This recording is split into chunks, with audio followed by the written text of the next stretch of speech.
Hello, I'm calling from the Trib. I'd like to confirm a quote. Get around in 2 hours. I'm coming up on Approximately how much money was involved? Was it over $1,000? Was it over $10,000?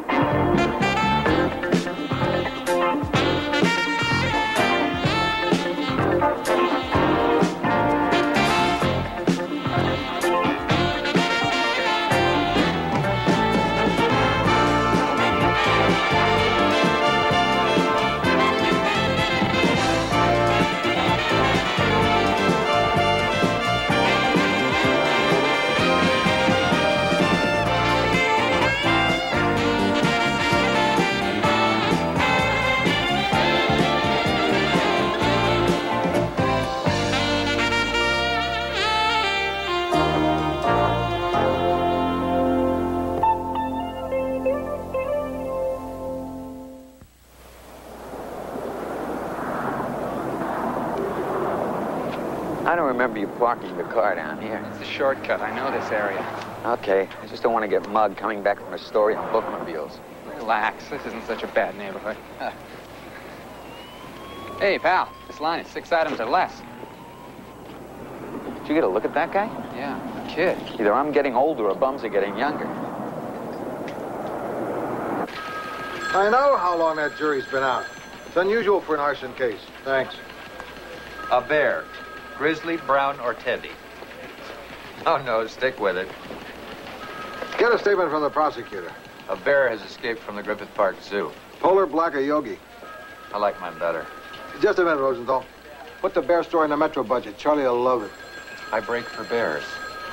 Keep trying to get a story. A hung jury is like kissing your sister. Yeah, I know. It depends who your sister is. Something I can do for you? I'm waiting for Mr. Hume. Business? He's my uncle. Oh, sure. He's been telling me about you. Lou Grant. Nice to meet you. Donovan. This is Charlie's nephew. Do I know your name? Which nephew are you? Scott. He only has one. Ah. Hi, Art Donovan. Hi. You see that door there? That's Charlie's office. You go in there and make yourself at home. He'll be back in a minute. Thank you. City desk, Donovan.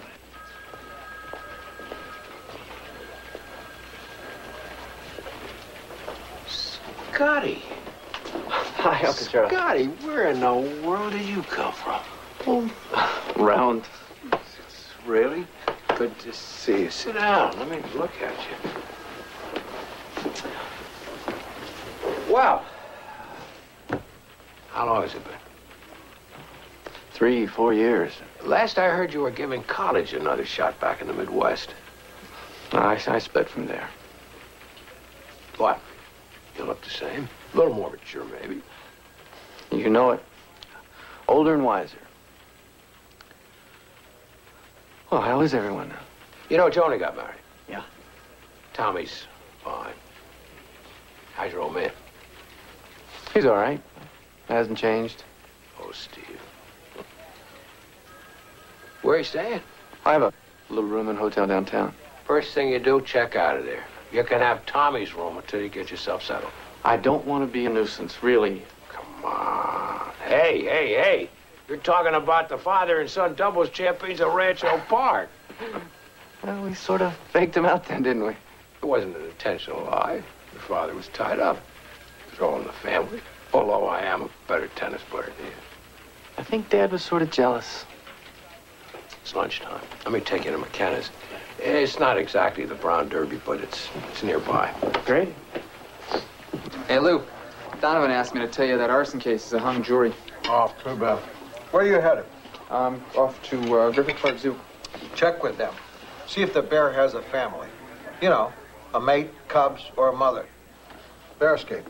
Go for it. It's probably stumping a forest fire someplace. Animals, my nephew Scott Hume. This is Ennis Price. We call him Animal. Glad to meet you. Hi. I had a camera like that once. Got ripped off. Yeah, my biggest fear. I'll catch you all later. Scott, you were saying? About being a serious writer. The great American novel. You know that story. I just couldn't keep my butt in a chair long enough. So what have you been doing? Oh, you name it. I've been on the road.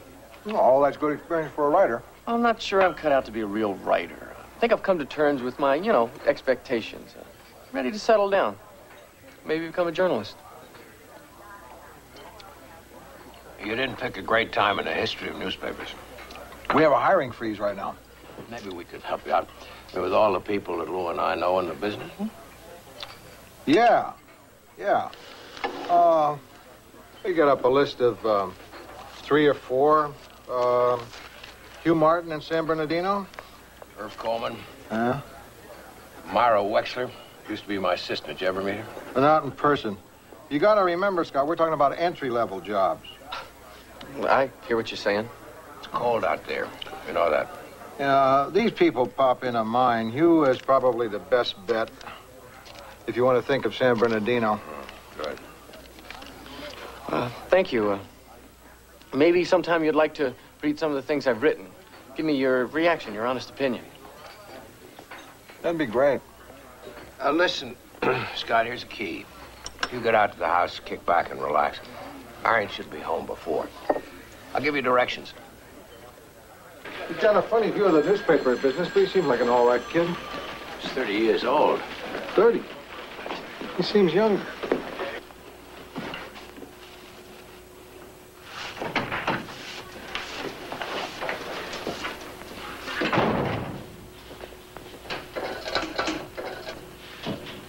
Hey, Scott. Scott. Can't get out of this place, huh? Oh, I like it here. Mind if I sit down? No. Here, have a seat. Yeah, I'll stop. I'll pick up some lamb chops. Yeah. Now, put Scott on, will you? Should have been home an hour ago. Well, he probably just took the wrong bus. Don't worry. Get the bear's name. Don't tell me. Bears in zoos for 30 days or more always have names. I covered the Syracuse Zoological Gardens for 7 years. There is no Syracuse Zoological Garden. There is? Hey, I think my nephew may be lost. If he comes back, you put him in a cab. I just saw him down at the vending machines talking to animals. He's still here? Hey, thanks. Did you ever hear of Harley Pierce? Sure. Well, I met him when I was in Montana. Boy, he's got it whipped. How do you mean? Well, he makes something like $100,000 a year, all up taking pictures of mountains and waterfalls. He gets in the mood, grabs his camera, heads off to the beautiful country, and shoots what he feels like. Oh, pretty nice. There's a little more to it than that. Oh, I know. All the training and that stuff. And he's a pretty nice guy. This coffee's kind of got me wired. You don't have any Valium, do you? No, I don't use them. What's going on? Why aren't you at the house? Oh, I thought I'd just kind of hang around downtown L.A. and see if I could come up with some ideas for a story. We didn't know what happened to you. Marion said you weren't there. I was getting kind of worried. Ready to go now? Sure. So long. Good. Thanks, Mara. That's great. Yeah. Bye-bye. Looks great. Mara Wexler has a job for Scott. It's a good place for him to start. Oh, good.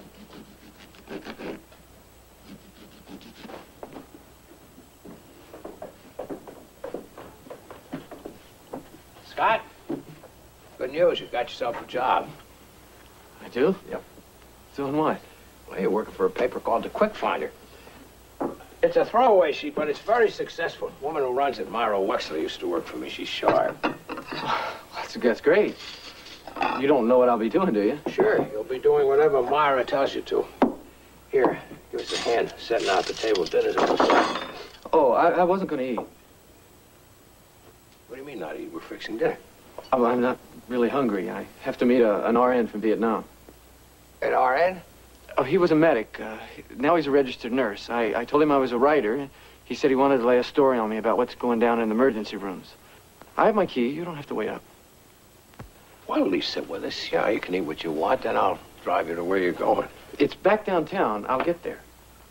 Thanks anyway.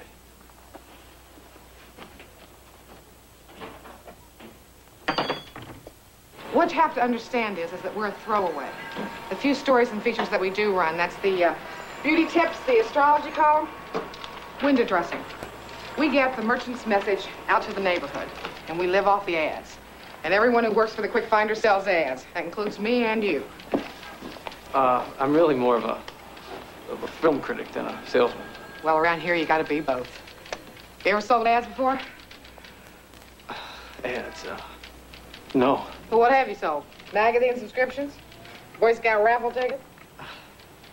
Nothing. Well, that's okay. It's no problem. Quick finder ads sell themselves. Here's our form for insertion orders. Okay. Okay, let's go. You're in business.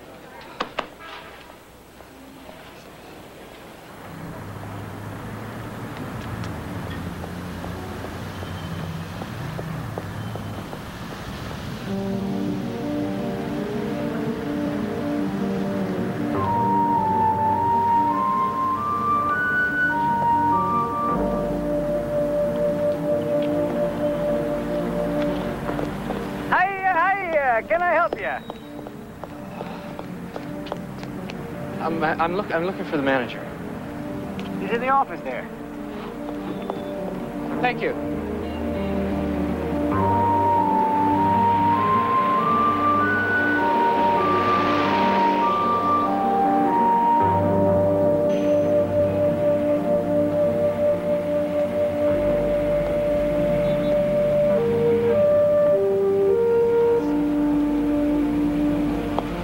Is he in there? I think he is. Just go ahead and knock. No, it's okay. I don't think he's busy. No. I'll catch him later. Thank you.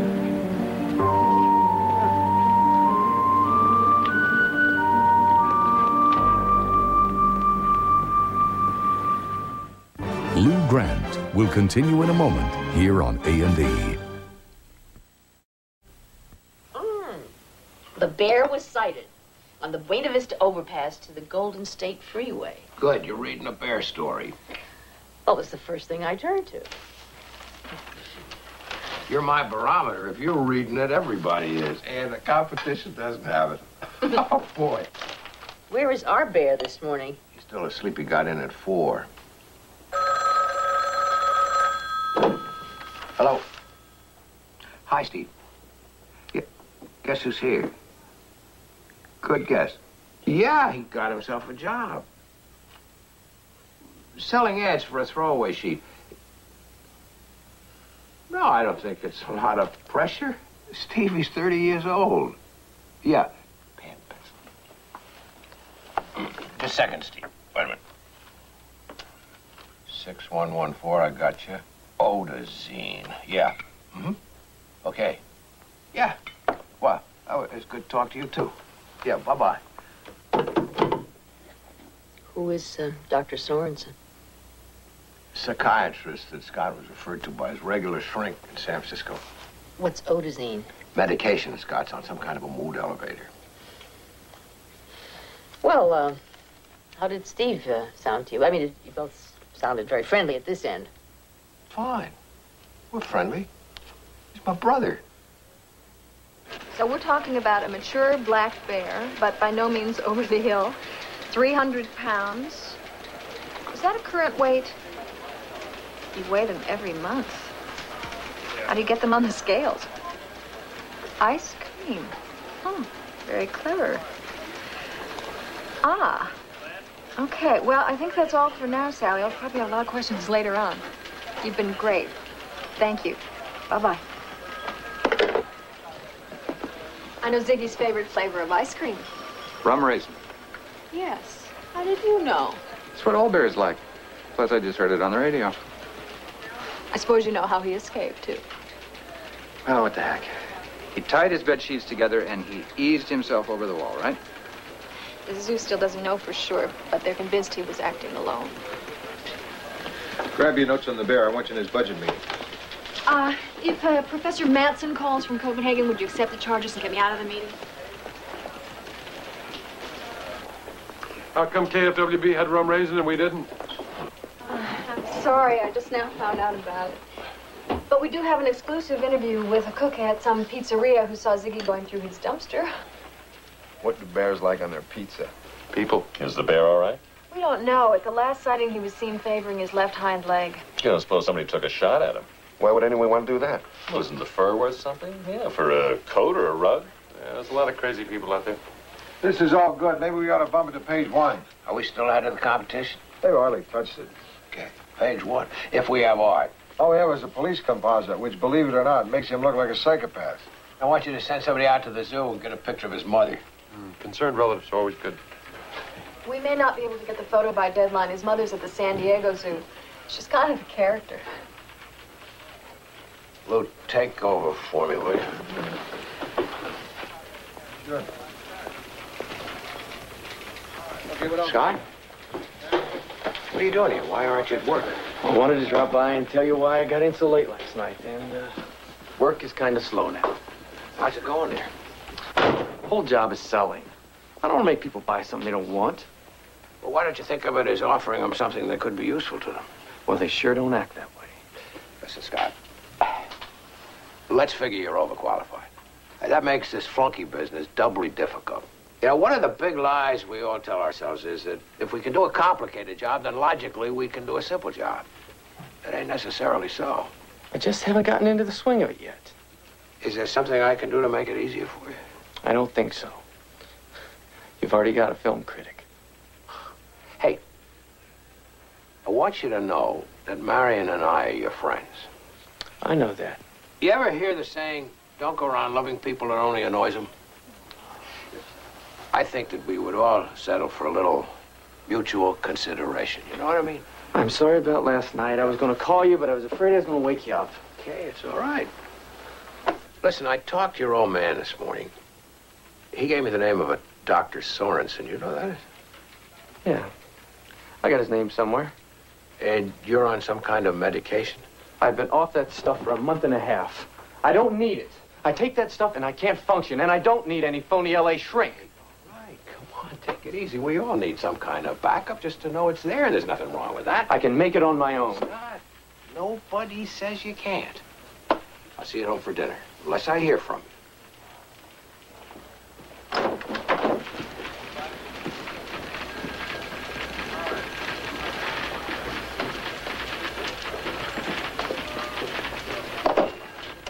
Lou Grant will continue in a moment here on A&E.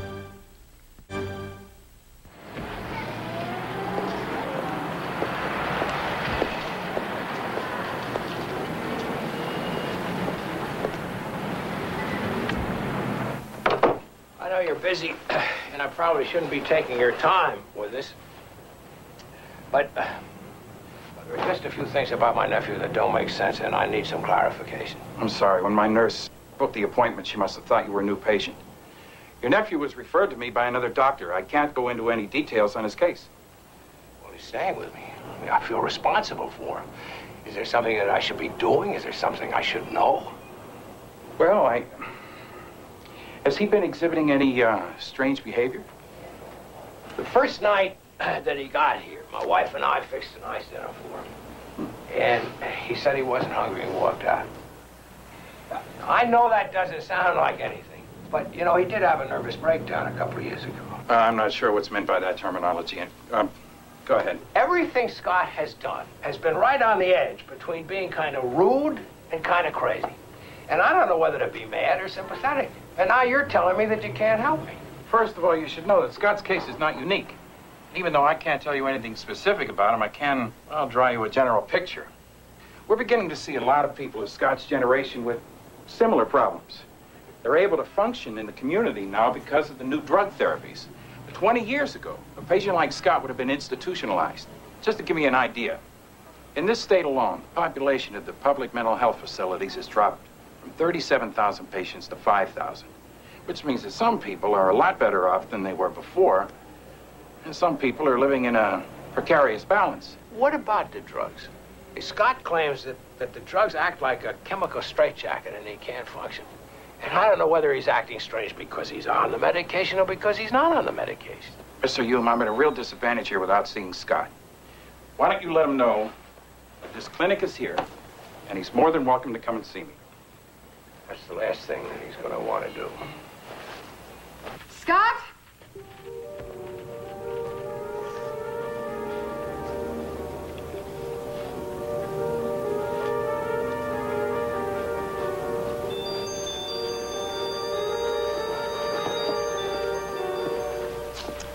Ellis Floor Covering, Garrett Plumbing Supply. They're both on La Brea. I've been up and down La Brea. Yes. But these are old customers who would like a little attention before they renew. And so far you haven't sold any space. You're aware of that. I can do it. But I was supposed to get a chance to review films, remember? My readers are not heavily into the arts. You've said that before. You know, Sonny, you can be a giant pain. I may owe your uncle a favor, but if you don't get out on that street and sell some space, even if it's one column inch, we're going to be parting company. You understand that? Sorry I missed some of the morning. Fill me in on what's been happening. Ziggy the Bear gave a heck of a fright to a caretaker at Forest Lawn last night. The zoo people won't let anyone in the press talk to Ziggy's keeper, but Billy knows someone in the zoo administration, and she's going to work the story from that side.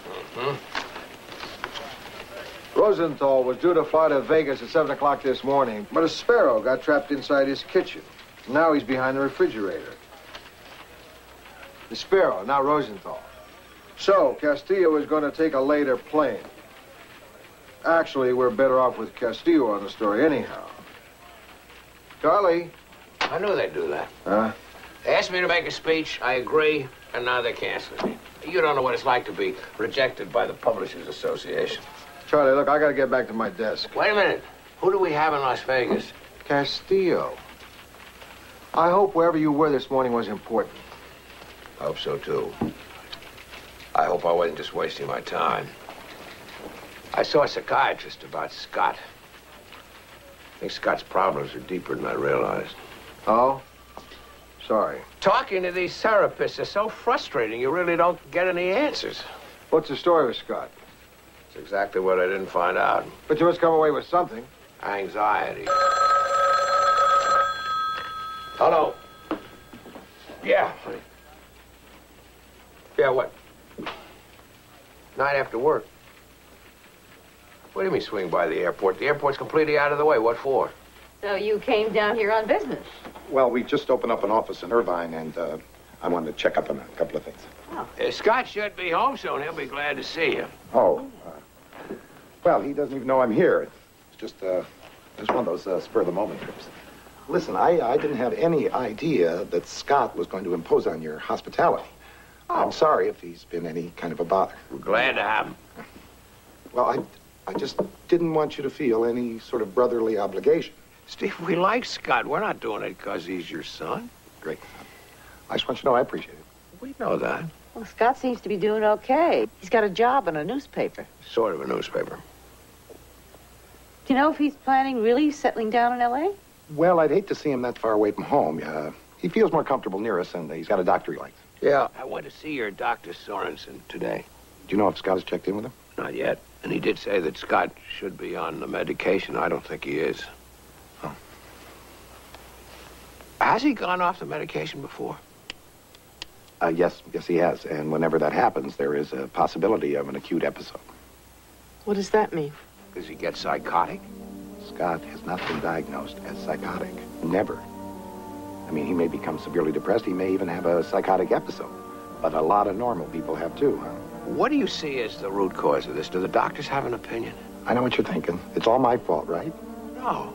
You're wondering what kind of rotten things I did to him to make the kid crazy. Oh, come on, Steve. That's such a distortion. That's not what I meant. No, Charlie's just genuinely concerned. Listen, Charlie, just don't lay that on me, okay? You don't know what it's been like.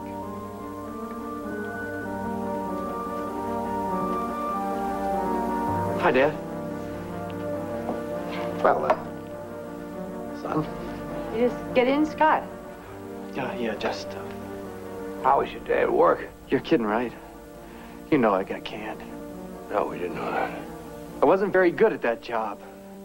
I should have never taken it and bombed out because it made you look bad. I don't care about that. I do. I don't deserve you people caring about me so much. I just keep messing up. I'm ruining your life. I'm not worth it. Steve, maybe you better leave be. No, he can't be alone. Believe me, Charlie. Believe me. Just a second. Scott? Okay, Scott, open up. Listen, maybe he just wants to be alone. We've got to get that door open. Steve. Believe me. I'll go get a screwdriver. Okay. Scott, please, please, now, come on. Open the door. Please, Scott. All right, Scott.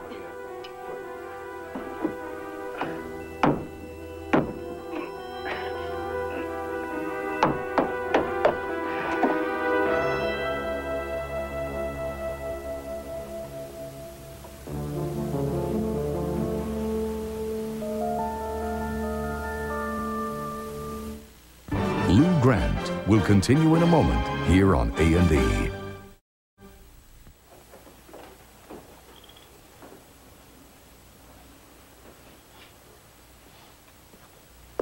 Morning. Oh, Hi, morning, Steve. Steve. Want some eggs? No, just toast and coffee. I'll get the toast. No, you sit. I'll get it.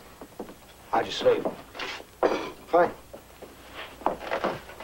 Scott up? Oh, I haven't heard anything yet. Well, if he's sleeping, I don't want to wake him, but I don't want him to wake up to an empty house. What's that for? Oh, nothing, just to relax him. When did you start that? The doctor prescribed him when I had a rough period with Scott. I'd get a call at 2 in the morning. I just go rigid. What is it this time? Is he alive or is he dead? Pills help. You've really been through it, haven't you? You don't know half of it. Morning. Morning. Son?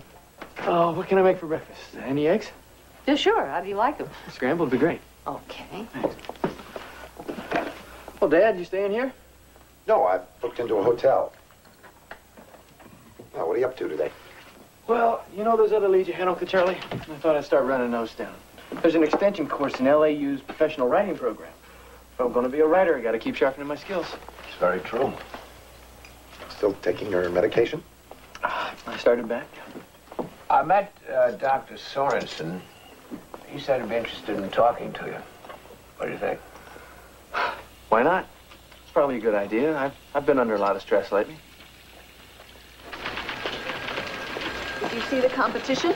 Yeah, they finally picked up on the bear story. They did better than that. They got Ziggy's modus operandi. We didn't have that stuff about the eucalyptus tree falling down in the wind and Ziggy climbing out of his exhibit.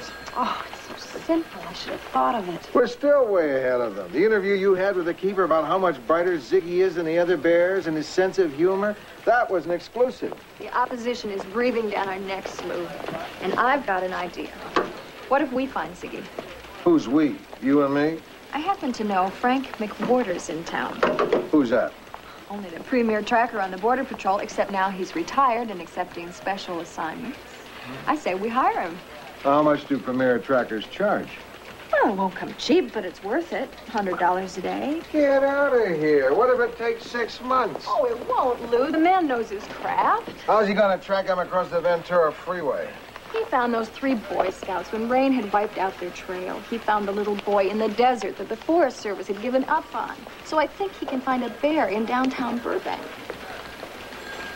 I'll do it. He has 3 days. Thanks, Lou.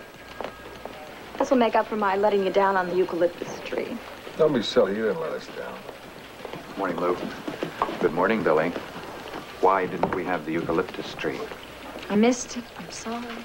You know, I hate to say this, but the first thing I thought of was a tree falling into the bear's exhibit, but I didn't want to mention it because it was so obvious. Billy, there's a lot of stuff coming in. You better get some help. Who? Anyone you want for this. Rossi. So you quit? Yeah. I could tell it wasn't going anywhere. You know, you can get yourself boxed into a little corner like classified ads, and you turn around, and 7 years later, I mean, who are you? Scott Hume, classified ads. It becomes your identity, you know what I mean?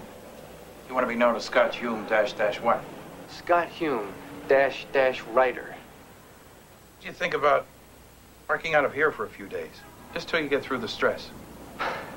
Doc, I've been through all this maybe as many times as you have. I mean, really, if you ever want a night off, I could run the whole scam for you. I could. Well, where are you going? I am giving you the last 20 minutes of my session. Call it a contribution to the sick folks. Scott, are you taking your medication? I am not taking any Dalmane, Melaril, Artane, Halgo, or any of that stuff. I can exist on it, but I can't function, if you know what I mean.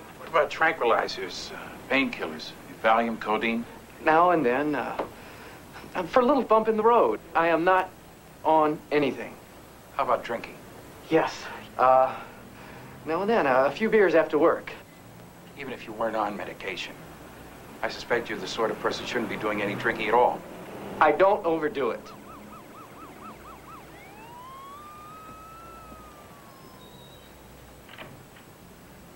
Listen, if it's okay, I'll drop by from time to time. This place is a good story. I might be able to use your input.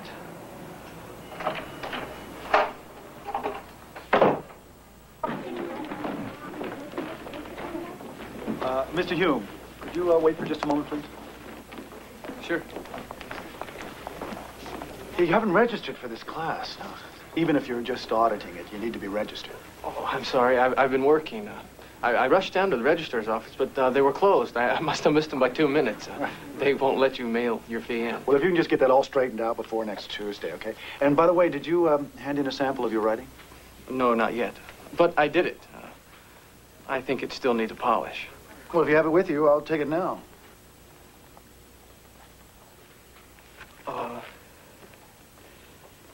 Yeah, sure.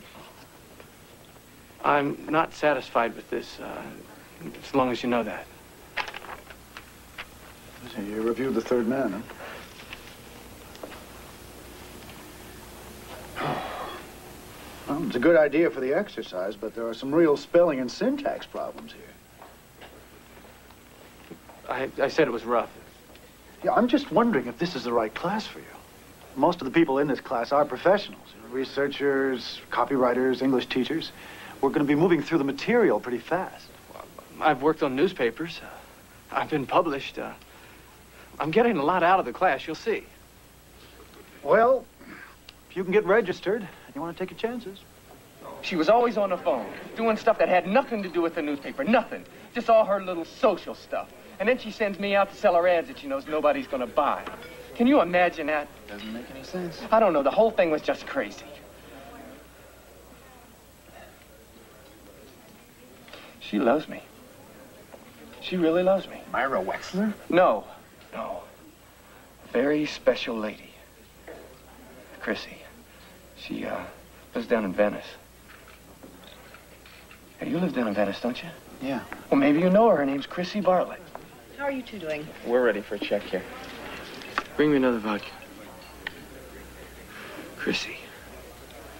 She's so terrific. And Myra Wexler's gonna screw that up for me, too. How about you? No, I gotta go.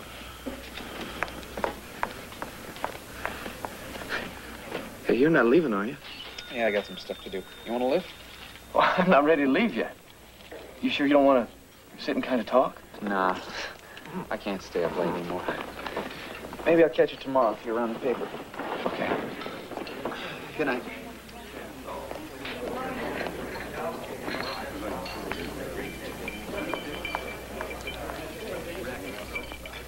What kind of message? Steve just got back to San Francisco, found a garbled message from Scott in his machine. Yeah, Steve. I was going to call you in the morning anyway. Ask him what time it is in San Francisco. I have no idea what it was. Well, he went to his writing class tonight. No, he's not back yet. Yeah, Marion's car. I lent it to him. It was an act of trust. An act of trust is when you lend him your car. Steve, I'll call you in the morning. Fine. Yeah, listen, we better hang up. You know, one of us is likely to get a 2 o'clock call.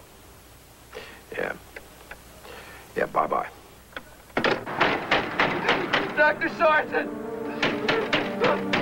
Dr. Sorensen!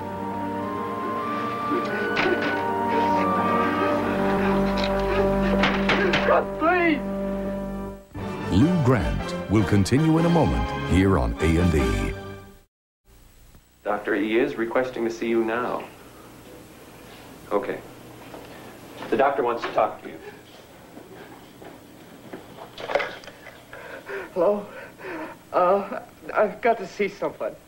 It's coming down really bad. I want to see you, too. I'll be in there at 7:30 in the morning. No, I have to see someone now. Scott, I can't come in now. But you can stay at the clinic for the next few hours. You made a good decision to go there tonight. Larry will give you a room. We'll talk in the morning. I'm not going to be able to sleep. My heart's going crazy. I can feel the palpitations, the panic. I just don't think I'm going to be able to make it. What have you taken today? Nothing at all. You're not on the Odazine? No. Anything else? Any grass, coke? No. Quaaludes? No, I told you nothing. You've been drinking? Yes. I needed to mellow out. I've been under a lot of stress lately. I can't handle the stress. Listen to me, Scott. You have a pattern of using these day clinics. You did it several times up in San Francisco. Now you're doing it here. The kind of therapy you need will only work if you make a full commitment. Now, for the next few hours, I want you to stay there at the clinic. I want you to think about whether you're willing to make that commitment, and I'll see you in the morning. I guess I don't have much of a choice, do I?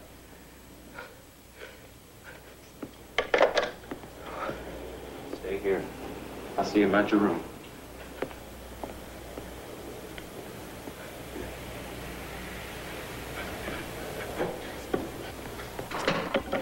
It's too darn complicated. When it gets reduced, it'll be even worse. Readers are never going to be able to figure out where the bear has been. We've got to go on the information Frank McWhorter has given us. He's tracked Ziggy every place that the map indicates. I don't get it. What was the bear doing at those singles condominiums on Barham? Washing oranges in the pool. So how is the bear now, do we know? According to McWhorter, he's starting to panic. I bet Mrs. Pinchon is panicking too at $100 a day. We're getting a story out of this, whether McWhorter finds the bear or not. So are we going to go with this version of the map? Why don't you guys just indicate the highlights of where the bear has been? The condos, the freeway, the tennis club. Excuse me, Charlie. I was asked to interrupt. There's a call for you from Steve Hume. Thanks. We gotta take this. We need a decision here. We'll be back in a minute.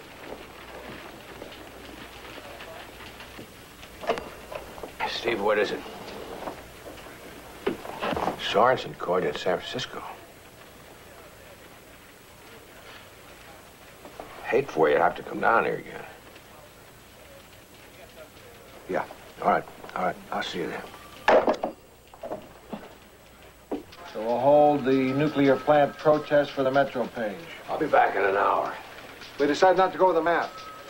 That sounds wrong to me. Sure it does, because you weren't here for the discussion, and now you're not going to be here for the meeting. Tomorrow, all the page one may look wrong to you. I can't get it on now. Where were we? Nuclear plant protest. Oh, well, wait a minute. I got to say something. I can catch Charlie and let him know that he can't keep pulling this running on a meeting stuff. You're going to run out of a meeting to tell him that? When Scott was 7 years old, his parents gave him a bicycle for his birthday. And he had a lot of trouble riding it. And instead of helping him, they took it away for 6 months. I think you're under a misapprehension, Mr. Hume. The problems that Scott's experiencing can't necessarily be traced back to some errors his parents might have made in raising him. It's not Steve's fault, is that what you're telling me? Forget fault. If a child has arthritis or diabetes, do we think of it as being the parents' fault? Arthritis isn't a result of anything the parents did or didn't do. Exactly. Neither is Scott's problem. Wait a minute. There are things that my parents did with me that I still live with today. And there are things about Tommy that I know he blames me for, and I blame myself. Tommy's your only child? No, I have a grown daughter. How's she? Terrific. Take a lot of vows for that? No, how can I? Yet you're willing to lay all this blame on yourself if something goes wrong. Funny, isn't it? So what you're saying is that what's wrong with Scott is not Steve's fault. That's what I'm saying. I'm also saying when a parent blames himself, it not only makes it hard on the parent, it also puts a burden on the child. I think I'm finally hearing you. Did anyone besides your photographer spend time with him? We're not going any more places. We're going home. It's 2 o'clock. Right, we're going home. But did he mention anyone else? Well, there was this male nurse from Vietnam he made friends with. No name? No. Friends is the wrong word anyway. Scott never really makes friends. He's so busy getting through the day. He doesn't have anything left to share with any other people. He can be kind of winning at times. I've got a lot of things going for me. Most people do. My son has no joy in his life. Has it always been like this? No, not always. Had a girl in college. Nice girl. Even said something about starting up with her again. Is that Chrissy? Yeah. I mentioned her. I mean, it's crazy. She's a married lady. She's got 2 kids. Am I dumb? That's it. Turn around. Stop at a phone booth. She lives in Venice. Venice is 20 miles from here. Yeah, but turn around. Steve, we've spent this ridiculous night driving all over hell and gone to find someone who may not want to be found. If we turned around and went down there, would that be for him or for you? Ah, we saw a shrink today, didn't we? Yeah, he said a few things that made some sense. And I'm saying this because I've been there myself with my own son.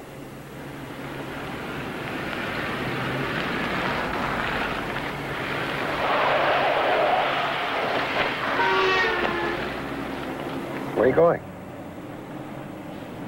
Venice. Where else? What was that address again? There he is.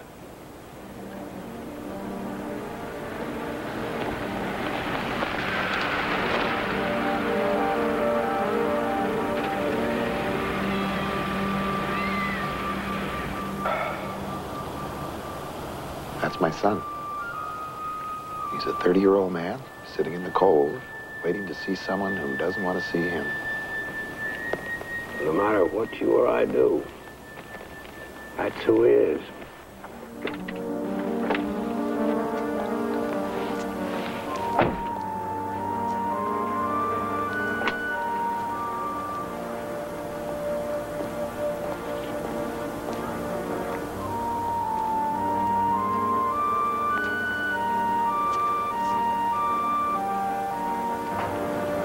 You cold?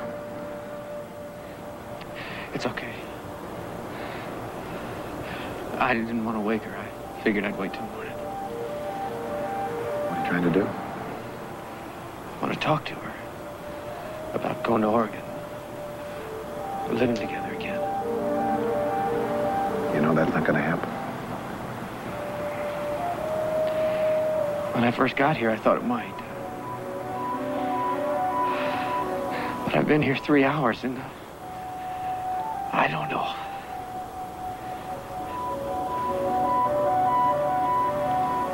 Wouldn't it be nice if we could do one thing that could make it all better? For you, getting back with Chrissy. For me, be catching up with you, showing you that I care and making it all right. But when I drove up and I saw you sitting here, I realized it's impossible. So, what are we gonna do, Pop? I don't know what you're gonna do. I'm gonna ask Charlie to drive me back to the airport.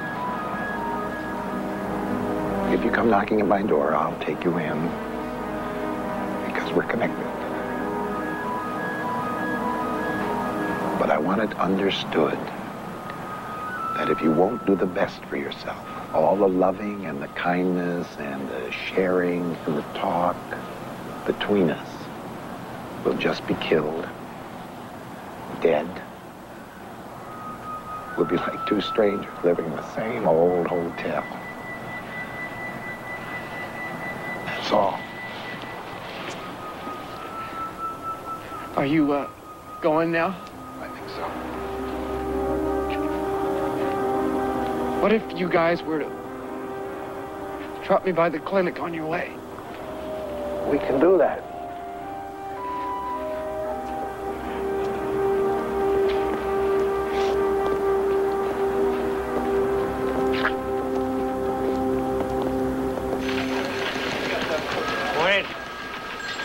Morning. Planning on doing any newspaper work this morning, Charlie? Oh, knock it off.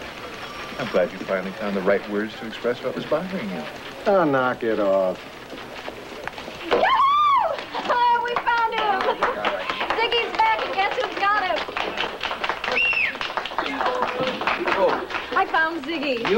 Well, we did. Where did we go to find him?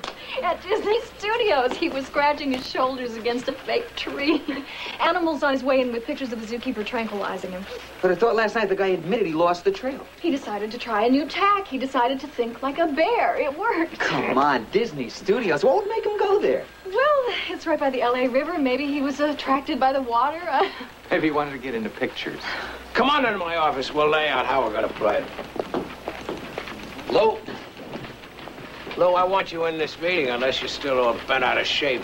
I'm still bent out of shape, but I sure am going to sit in on any meeting about the bear. And I want you there. Fine. Fine. Fine. Fine. Teresa Russell stars in a chilling tale of infidelity and murder. Join us for Thicker Than Water, an A&E special presentation Sunday.